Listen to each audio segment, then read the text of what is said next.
नमस्कार, जय श्री कृष्णा। सर्वप्रथम तो उन सभी का हृदय तल की अनंत गहराइयों से बहुत बहुत धन्यवाद जिन्होंने मेरे वीडियोस को सराहा है, लाइक किया है, सब्सक्राइब किया है। और जो आने वाले हैं उन लोगों को भी एडवांस में भी मैं धन्यवाद देती हूँ।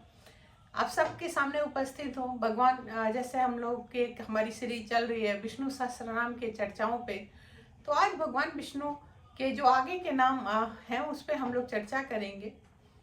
और अभी तक जो हमारी चर्चा हुई है वो 866 तक 866 नामों तक की हो चुकी है। तो आज हम जो चर्चा करेंगे वो 867 नामों से आगे की करेंगे। सप्तवान, सात्विक, सत्य सत्य, धर्म परायण, अभिप्राय, प्रिय, अह, प्रियकृता, प्रतिवर्धनम।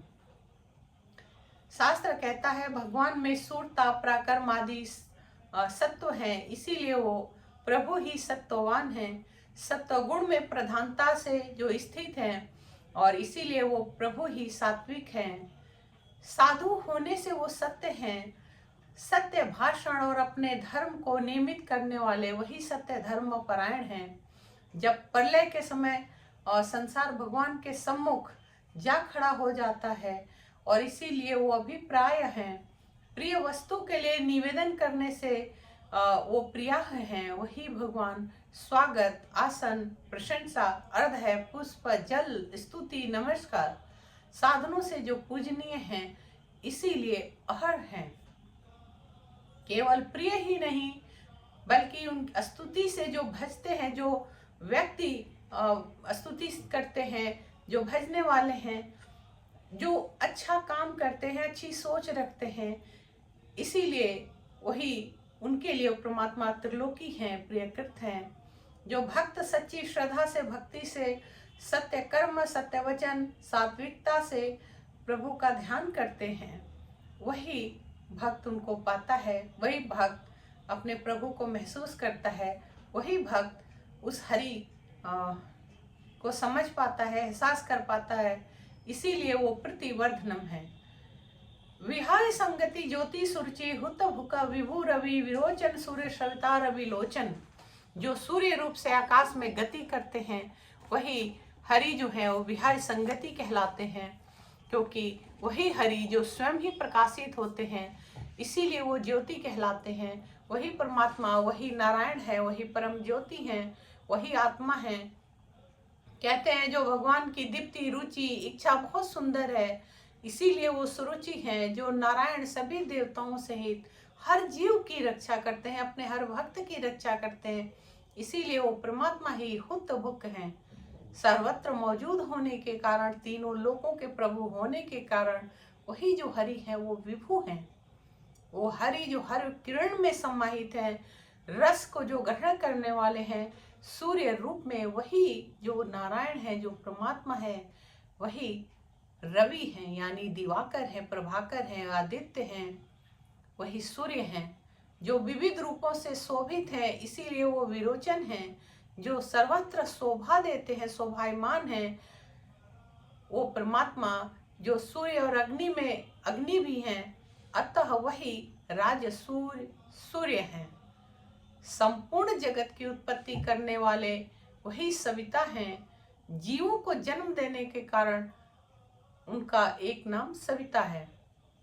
कहते हैं सूर्य भगवान के लोचन यानी जो नेत्र हैं, इसीलिए भगवान का एक नाम रवि लोचन है। रवि यानी भगवान सूर्य और लोचन मतलब नैन, आंख, नेत्र।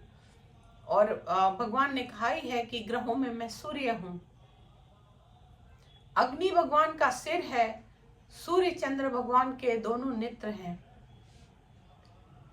तो वो जो हरि है, वो जो परमात्मा है, जो संपूर्ण जगत के जो पालन करता है, वो जो हरि है, उनको एक भक्त से उनको क्या चाहिए? सिर्फ भक्ति।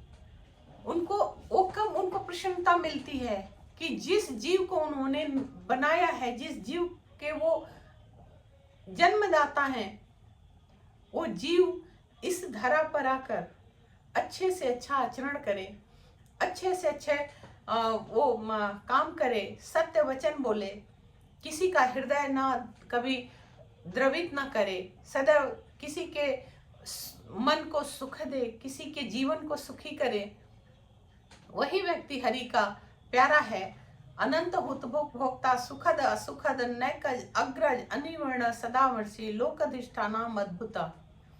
कहते हैं जिनका कोई अंत नहीं, वही परमात्मा जो है वो अनंत है, वो नित्य है, वो सर्वत्र है। जो भी जीव हवन करता है, किसी के निमित्त भी करता है, वो किसी भी देवी देवता के लिए करता है, किसी ग्रह नक्षत्र के लिए करता है, और लेकिन उस हविष को जो भोग करते हैं वही परमात्मा, जिनका एक नाम हुतभुक है, जो ईश्वर अचेतन मन से प्रकृति को भोगते हैं, जगत का पालन करते हैं, जगत का पालन करते हैं, और इसीलिए उनका एक नाम भोक्ता है। भक्तों को मोक्ष रूप सुख देते हैं, इसीलिए सुखद है। जहाँ सुख का खंडन करते हैं वही असुखद है।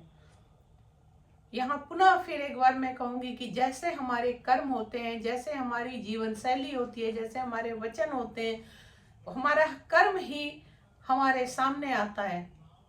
जैसा हम हमारे ऋषि मुनियों ने, हमारे शास्त्रों ने चीख चीख कर इस बात को हम सब के जीवों के सामने बार बार रखा है और रखते हैं कि सदैव कर्म अच्छे करने चाहिए, क्योंकि हम जो भी करते हैं हम उसी का फल भोगते हैं। लेकिन हम इंसान क्या करते हैं, गलत गलत करते हैं, खुद हम अपने कर्मों को खराब करते हैं, और जब हम भोगते हैं तो हम दोष देते हैं कि भगवान ने ऐसा किया। भगवान ने सिर्फ हमारा निर्माण किया, हमारे अंदर सांसें दी, हमारे अंदर सोचने समझने के लिए दिमाग दिया। आगे का कार्य अब हमें करना होता है कि हम इस धरा पर आए हैं तो हमारे जीवन का उद्देश्य क्या है, हमारे जीवन का उद्देश्य कैसे फलीभूत हो, हमारे जीवन कैसे सफल हो। और इसीलिए हमारे ऋषि मुनि संतों ने बार बार इस चीज को कहा है कि अच्छे कर्म करो, अच्छे विचार रखो, अच्छे सोच रखो, क्योंकि वही परमात्मा जो है वो सब कुछ, जो अनंत है वही सब कुछ वो देख रहा है, वही हमारी ऊर्जा के हिसाब से सुखद है, हमारी ऊर्जा के हिसाब से वही असुखद बन जाता है। तो क्यों ना हम अच्छी सोच रखकर अपने जीवन को सुखद ही सुखद बनाकर रखें। धर्म की रक्षा के लिए जो बार बार जन्म लिए, इसीलिए वो परमात्मा नैकज है, जो प्रथम है, इसीलिए वो अग्रज है, और सारी कामनाएं पूरी होने के कारण अप्राप्ति का अभाव होने से परमात्मा का एक नाम ही अनिवर्ण है। साधु और साधु स्वभाव को सदैव अपने सामने रखते हैं, और उनसे यदि कोई गलती हो तो सहन भी करते हैं, इसीलिए वो सदा मर्षि हैं।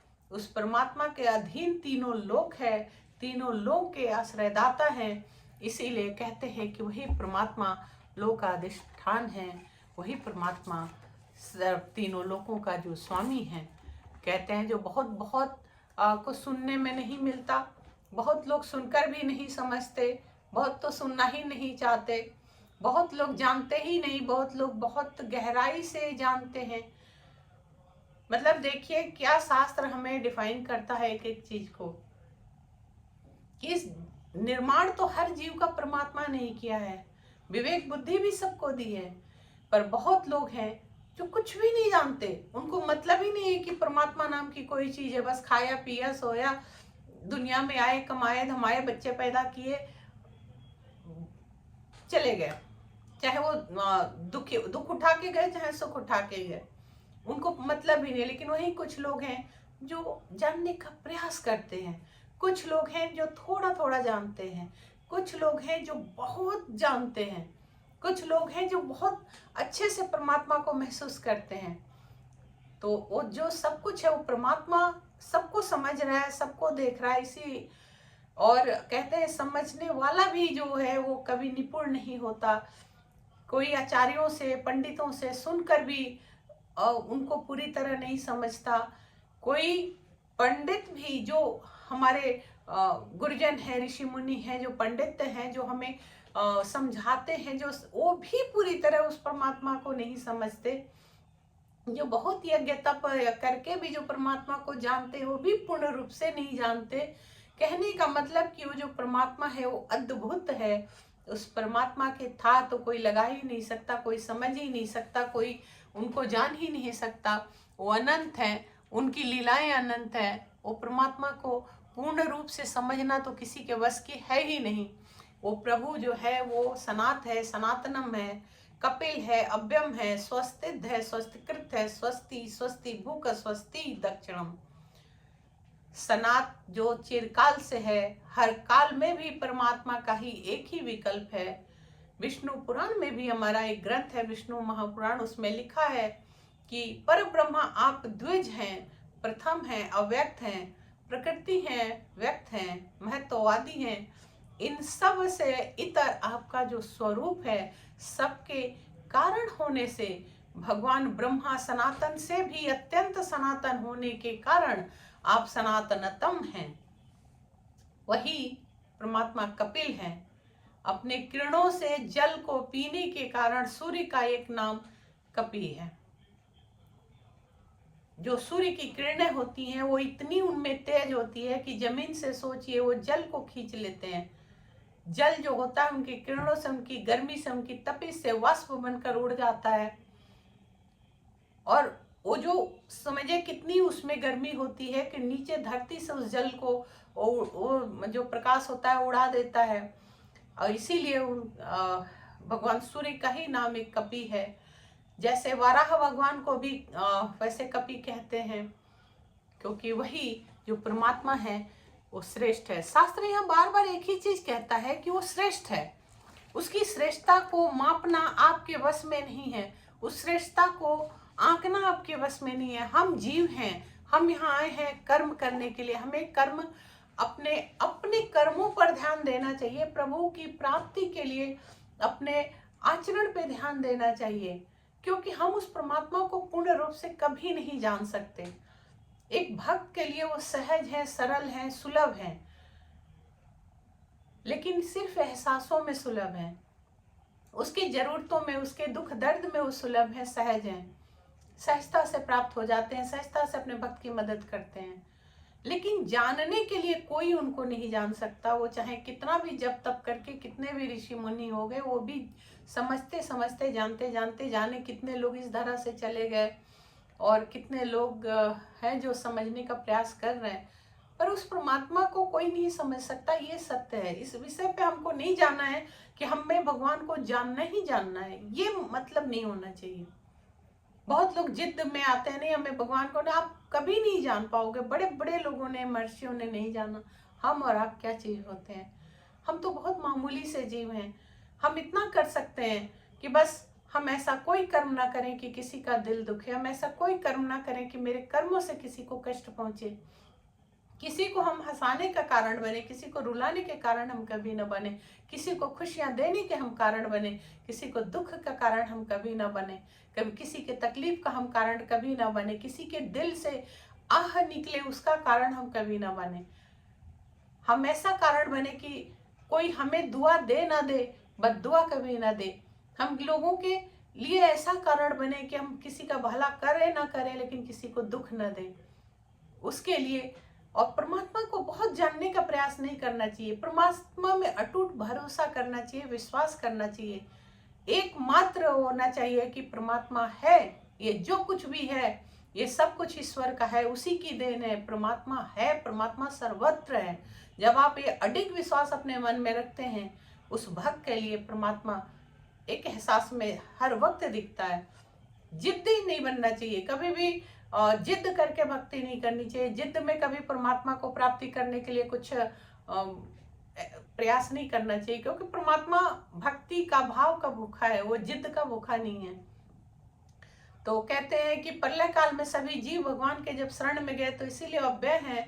वही परमात्मा स्वस्ति यानी मंगल देते हैं, इसीलिए स्वस्ति हैं। वही मंगल करता स्वस्तिकृत हैं।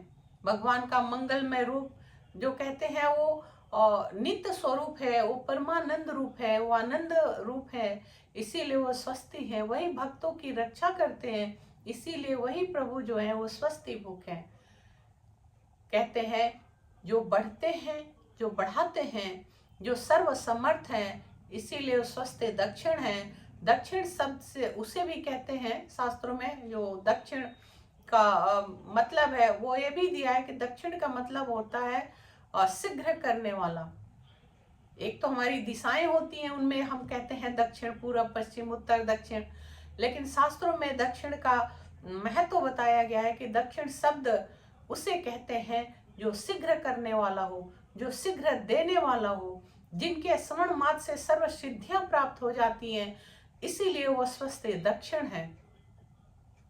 वो परमात्मा जिनको भजने वाले संपूर्ण कल्याण के पात्र बन जाते हैं, उस परमात्मा को भजने वाले सर्व सुख के कारण बन जाते हैं, उस परमात्मा को भजने वाले सदैव परमात्मा के प्यारे बन जाते हैं।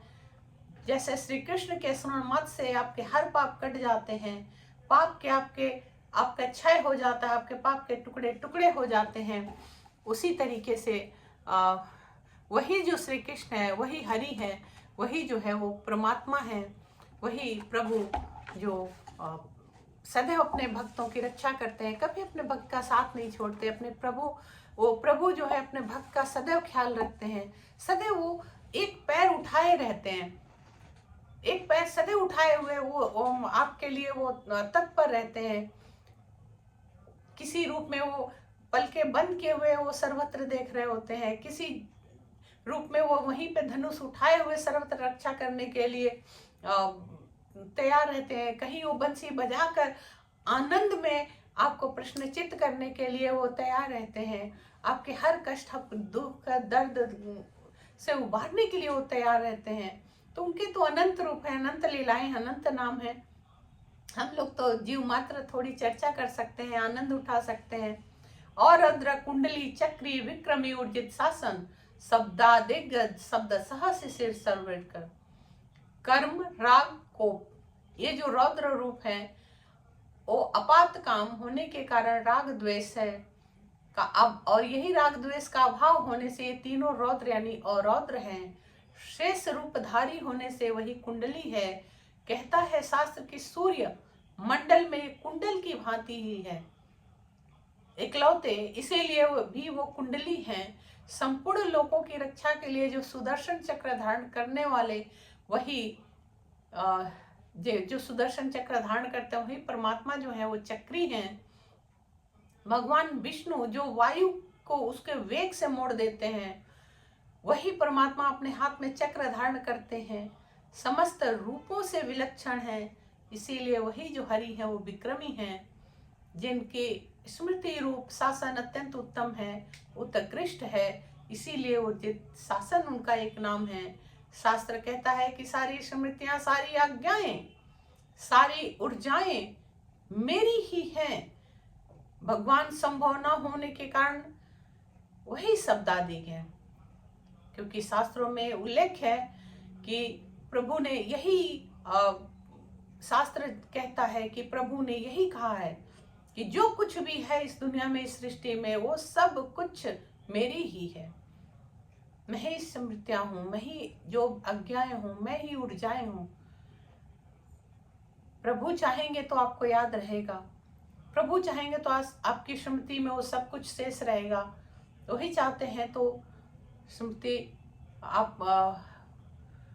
आपकी चली जाती है, वही प्रभु चाहते हैं। जैसे मैंने अभी थोड़ी देर पहले हम लोगों ने चर्चा किया कि जो कुछ भी हमारे हमको रिटर्न मिलता है, जो कुछ भी हमें मिलता है, वो हमारी ऊर्जाएं ही है, क्योंकि हम बने ही हैं एक एनर्जी से। हम कुछ नहीं, हम एक एनर्जी है, हमारी आत्मा, हमारे अंदर में एक एनर्जी का खेल है, एनर्जी का ही आवरण है, ऊर्जा ही है। जो जैसा हम सोचेंगे, जैसा एक बड़े बुजुर्गों ने कहा, जैसा बोओगे वैसा काटोगे। तो हम जैसा सोचेंगे वही रिटर्न में हमको मिलता है। यानी हम एनर्जी है, ऊर्जा है। वो ऊर्जा के दाता कौन है? वो परमात्मा है।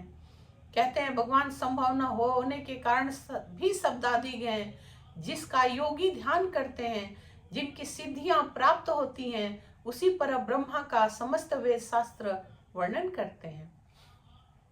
कोई भी शास्त्र उठा लीजिए, कुछ भी हमारा कोई भी ग्रंथ उठा लीजिए, लेकिन हर ग्रंथ में उस परमात्मा का ही वर्णन मिलता है। तापत्रय से तपे हुए के लिए विश्राम के स्थान होने से वही हरि शिशिर हैं। संसारी लोगों के लिए वही जो परमात्मा है वही सर्वकर हैं, वही सर्वत्र हैं, वही सब कुछ करने वाले हैं। वो जो परमात्मा है वही सब कुछ देख रहे हैं, उसी परमात्मा को सब कुछ मानकर हमें अपना जीवन आगे यापन करना चाहिए, अपना जीवन आगे जीना चाहिए। कभी हमें ये नहीं सोचना चाहिए कि हरि नहीं है, परमात्मा नहीं है। चाहे आप किसी रूप में भजिए, चाहे उनको जिस रूप में आप भजिए, लेकिन ये आपके मन में एक अटूट विश्वास होना चाहिए कि परमात्मा है, परमात्मा हमारे हैं, परमात्मा हमारे साथ हैं। और फिर ऐसे जब भक्त अपने आप को, अपने आचरण को ढाल लेता है तो हर डर से, भय से मुक्त हो जाता है, वो निडर हो जाता है। उसको कोई टेंशन नहीं होता, कोई चिंता नहीं होती, वो क्योंकि वो जानता है कि जिसने हमें इस दुनिया में भेजा है वो हमें राह दिखाएगा। लेकिन हम तो उसके लिए तैयार हैं, हम तो अपनी सोच को पॉजिटिव रखें, हम तो अपने अंदर से उस ऊर्जा को पॉजिटिव रखें। परमात्मा में हम भरोसा करेंगे तो तब वो साथ देगा। हम यही सोचें कि परमात्मा है ही नहीं तो हमारी तो ऊर्जा ही यहाँ पे निगेटिव होगी। तो शास्त्र यही चीज हम सबको बार बार, हम जीवों को ये शिक्षा देता है कि सोच अपनी सकारात्मक रखो, सही दिशा में रखो, देखो सही दिशा में, सोचो सही दिशा में, तो सब सही होगा। और यही यथार्थ है। अक्रूरपेशल दक्ष दक्षिण छमड़ावरम विदुत्तम वित्तभ्यम पुण्य स्वर्ण कीर्तनम। कहते हैं क्रूरता मन का है, ये क्रोध से उत्पन्न होता है, इसीलिए आंतरिक संताप है। आप्त काम होने से, कामनाओं का अभाव होने के कारण भगवान में क्रूरता नहीं है, इसीलिए वही जो परमात्मा है वो अक्रूर है। मन, कर्म, वाणी और शरीर से सुंदर होने के कारण वही जो हरि है, भगवान है, वो पेशल है, बढ़ा चढ़ा शक्तिमान शीघ्र कार्य करने वाले, ये 3 दक्ष हैं। दक्षिण शब्द का मतलब भी दक्ष होता है। जैसा अभी हम लोगों ने थोड़ी देर पहले ही इस विषय पे चर्चा किया इसी वीडियो में कि दक्षिण का मतलब एक अति शीघ्र करने वाला, ऐसा शास्त्र में उल्लेख है। और पुनः एक बार इसी शास्त्र में एक बार और उल्लेख है कि दक्षिण शब्द का मतलब भी दक्ष होता है, यानी हर चीज को करने वाला, सर्वदक्ष, हर काम में निपुण, कार्य कुशल। जो क्षमा करने का भाव जिसमें होता है वही भगवान का प्रिय होता है। ये जो दुनिया है, जो संसारिक जीव है, जो अहंकार से भरा हुआ है, वो जीव भगवान को बिल्कुल प्यारे नहीं होते हैं। भगवान कहते हैं कि जो मेरे द्वारा निर्मित जीव है उसके अंदर अहंकार की भावना नहीं होनी चाहिए, घमंड नहीं होना चाहिए। जो भी इंसान किसी की गलती को क्षमा कर देता है वो सर्वश्रेष्ठ है, क्योंकि क्षमा किसी की गलती को वही करेगा, कोई कितना भी गलत किया है, आपने अगर उसको क्षमा कर दिया तो आपसे श्रेष्ठ कोई नहीं है। तो इंसान को अपने अंदर क्षमा की प्रवृत्ति रखनी चाहिए। कोई गलती हुई, गलतियां सभी से होती है, जो समाज है, जो जीवन है, जो जीव है, गलतियां भी यही करता है। लेकिन ऐसा नहीं कि जो गलती हो गई उसको क्षमा करने योग्य नहीं है। तो जो इंसान अहंकार में भरा हुआ है, अहंकार से लबालब ओतप्रोत है, वो तो इसी घमंड में जीवन गंवा देता है कि अरे मैं क्यों करूं, उसने ऐसा किया वैसा किया, मैं क्यों करूं। वो अज्ञानी मूर्ख इंसान कहलाता है।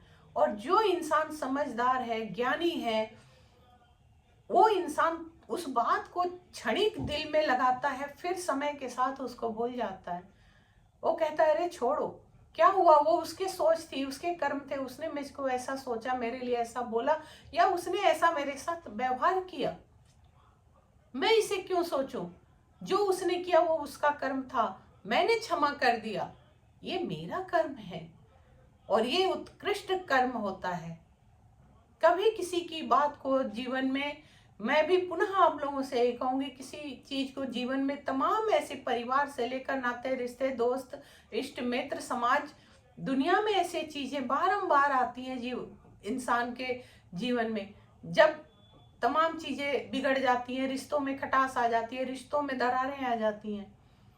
लेकिन आप अगर सही व्यक्ति हैं, आप अगर एक थोड़े भी ईश्वर के, आप ईश्वर में भरोसा करते हैं, तो आप क्षमा करना सीखें। क्षमा से बड़ा कोई दान नहीं होता है। वो चाहे आप, उम्र यहाँ मायने नहीं रखती, उम्र का कोई जिक्र नहीं। आप छोटे हैं, बड़े से गलती हुई आप क्षमा कर दीजिए, आप बड़े हैं, छोटे से गलती हुई आप क्षमा कर दीजिए। क्योंकि क्षमा से बड़ा कोई भी कहते हैं कि दान नहीं होता। आप क्षमा कर दीजिए, पुनः देखेंगे आपका मन हल्का हो जाएगा। जितना आप मन में अपने बोझ समेट कर रखेंगे, जितना आप क्रोध को पाल कर रखेंगे, आप स्वयं डिस्टर्ब होते हैं। लेकिन जैसे ही आप किसी को क्षमा कर देते हैं, आप देखेंगे आपके सर से एक जो बोझ है उतर जाता है, आपका मन हल्का हो जाता है, आप अंतर मन से कितने प्रफुल्लित हो जाते हैं। तो मैं आप सबको यही कहूंगी इस वीडियो के माध्यम से कि हमारे समाज में जो लोग भी किसी रिश्ते नातों में अगर ऐसे कुंठा से ग्रसित हैं, तो वो उस कुंठा से बाहर निकलें, और अगर कोई किसी से गलती हो गई है तो उसको क्षमा करें और आगे बढ़ें, जीवन को सुखी करें, अपने भी अपने रिश्ते को भी नॉर्मल करें। यही मेरा भी सुझाव है सभी को। मैं सदैव शास्त्र का पालन करती हूँ। जो मेरा शास्त्र कहता है, मैं अपने शास्त्रों का अध्ययन करती हूँ, अपने शास्त्रों के दिखाए रास्ते को अपनाती हूँ, और अपने शास्त्रों पे ही मैं दूसरों से वार्ता करती हूँ। क्योंकि शास्त्र ने जो भी हमारा कहा है, उसमें हमें अगर हम उसको ध्यान से सुने समझे तो हमारा जीवन बहुत सहज सरल हो जाता है, सुगम हो जाता है। यहाँ भी यही कहा गया है कि क्षमा करने का भाव जिसमें होता है वही जीव भगवान का प्रिय होता है। इसीलिए भगवान का एक नाम है, वो क्षमणा वर है। वाल्मीकि जी ने कहा है और लिखा है कि भगवान राम क्षमा करने में पृथ्वी के समान है। आप समझ सकते हैं, हम इंसान सारे अच्छे बुरे कार्य इस पृथ्वी पर करते हैं, लेकिन वो पृथ्वी, वो माता, वो जो धरनी है, वो कितनी दयालु है, कितना बड़ा उसका हृदय है कि हमारे सारे बुरे कर्मों को भी वो कहते हैं कि हमें क्षमा कर देती है। अच्छा तो अच्छा करता ही है, लेकिन जो बुरे से बुरा कर्म करते हैं उनको भी हमारी ये जो धरा है वो क्षमा कर देती है। तो हम जीवों को भी उस धरा की तरह प्रयास करना चाहिए। भगवान राम, जिन्होंने कितनी कितनी चीजें हो गई, पूरा रामायण हो गया, उन्होंने किसी भी बात का बुरा नहीं माना और क्षमा करते गए सबको। और इसीलिए भगवान राम को कहा जाता है कि वो क्षमा करने में पृथ्वी के धरती के बराबर है, धरती की तरह है, धरती के समान है। संपूर्ण ब्राह्मण धारण करने के बाद भी वो शांत रहते हैं, संपूर्ण ज्ञान है उनको, संपूर्ण सृष्टि के जो दाता है, वो सर्व समर्थ होने के कारण क्षमणावरम है। भगवान सभी ज्ञानों के रूप में है, इसीलिए वो विद्वता में उनसे बड़ा कोई विद्वता किसी में नहीं है, विद्वान नहीं है। वो भगवान जो सदैव श्रवण कीर्तन, जो भी भक्त करता है, जो भी श्रवण करता है, जैसा हम बार बार हम कई अपनी वीडियोस में कहते हैं कि शास्त्रों का अध्ययन कीजिए, नहीं कर सकते तो सुनिए, नहीं सुनने भी नहीं सकते हैं, पढ़ भी नहीं सकते हैं तो सुनने का प्रयास करिए, नहीं तो सोचने का प्रयास कीजिए, अंतर मन में लेकर चलिए। तो जो शास्त्र कहता है कि जो भी जीव श्रवण कीर्तन करता है वो भक्त परमात्मा को अति प्रिय होता है, और इसीलिए भगवान का एक नाम श्रवण कीर्तन होता है, कहा गया है, पूर्ण श्रवण कीर्तन कहा गया है। जो भी परमात्मा ने कहा है हम जीवों के लिए एक शिक्षा है, हम कितना उसका अपने आचरण में पालन करते हैं, ये अब हमारे ऊपर निर्भर करता है कि हम उसे किस नजरिए से, किस दृष्टि से देखते हैं।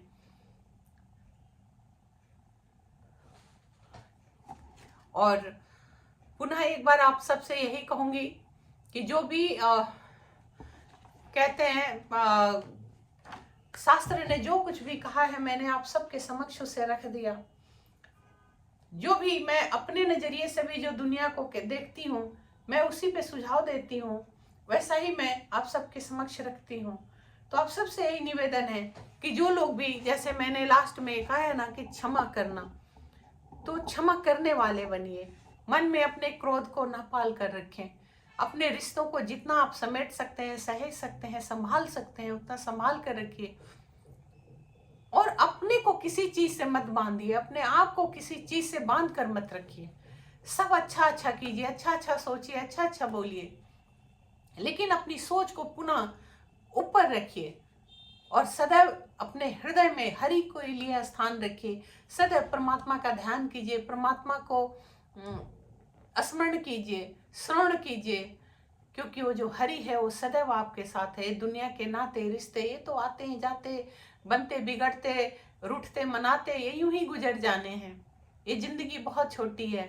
परमात्मा को एक पल भी ना भूलिए। परमात्मा को सदैव अपने रोम रोम में, अपने हर श्वास में परमात्मा का स्मरण करते रहिए।